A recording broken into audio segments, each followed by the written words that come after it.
Takže vítám vás z mého druhého videa, ve kterém jsem vám slíbil TNT dělo.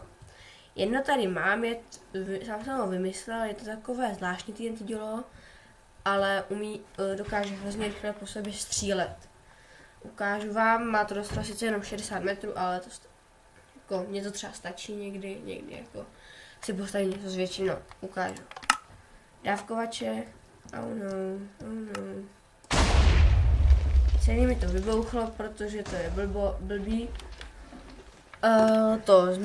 Nevím proč, ale mrazí se mi voda, což si musíte vždycky zkontrolovat. Jinak vám to vybouchne. Tak, já vám teď ukážu, jak si to postavit a co budeme potřebovat. Bude to rudit opakovač, TNT, tlačítko, kbelík s vodou, blok železa a dávkovač. Tak já zaletím tady kousek dál. Tady postavíme si 6, 7, 8, 9 nebo 10, nevím. To je 9 krát 3. Tady tu řadu necháme volnou. A tady postavíme dávkovač, akorát poslední necháme vynechané místo. Tam dáme blok. Kolik dáme, mělo být 2, 4, 6, super. Pak dáme jeden dávkovač. Sem. Teď sem dáme kbelík vody. A teď navedeme rudit. Pokud chcete dávat na dávkovač rudit, budete muset držet shift. Takto.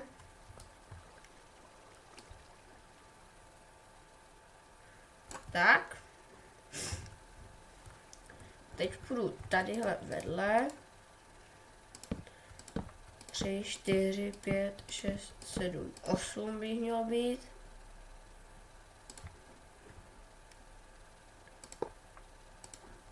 Takto.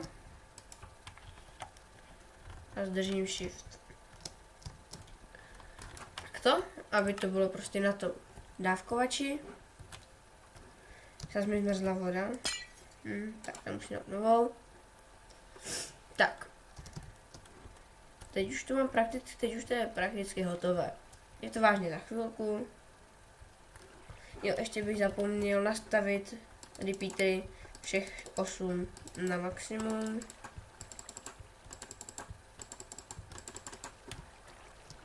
Tak, teď už jenom si vezmu TNT, já si vezmu 7 steků, je tam 7 dávkovačů, takže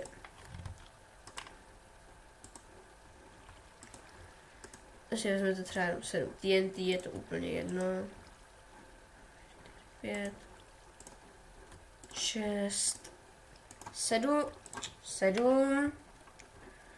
Do každého toho dáte to jeden stek třeba. Nesmíte kliknout nahoru, to stavíte takhle. A je to výhoda teda v tom, že můžete střílet velmi rychle po sobě. Nemusíte vždycky. Tady jsem někde vynechal. Tady taky ne. Tady taky ne. Jo. Dobrý. Tak, zkontroluji ještě jednou vodu a stisknu. Vyhodí mi to zapálený TNT, tady vystřelí, doletí přibližně 60 metrů. To je konec mýho dnešního videa. Ještě vám rychle ukážu, jak to dokáže střílet rychle za sebou. Zas mi zmrzla voda. Tak. Jakmile to odstřelí. A takhle rychle můžete střílet. Celkem krátkou dobu jsem udělal, já si myslím, celkem velký kráter.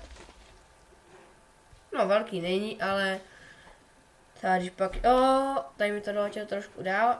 třeba když pak budete na lodích, tak tohle se hodně hodí, protože nemusíte vůbec nabíjet. Všechno to už tam máte. Když to pak se vyplýtvá, tak to zase trvá trochu díl.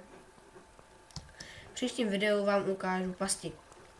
Tak, to je pro dnešek konec a já se s vámi loučím a zase u dalšího videa. Tak, čau.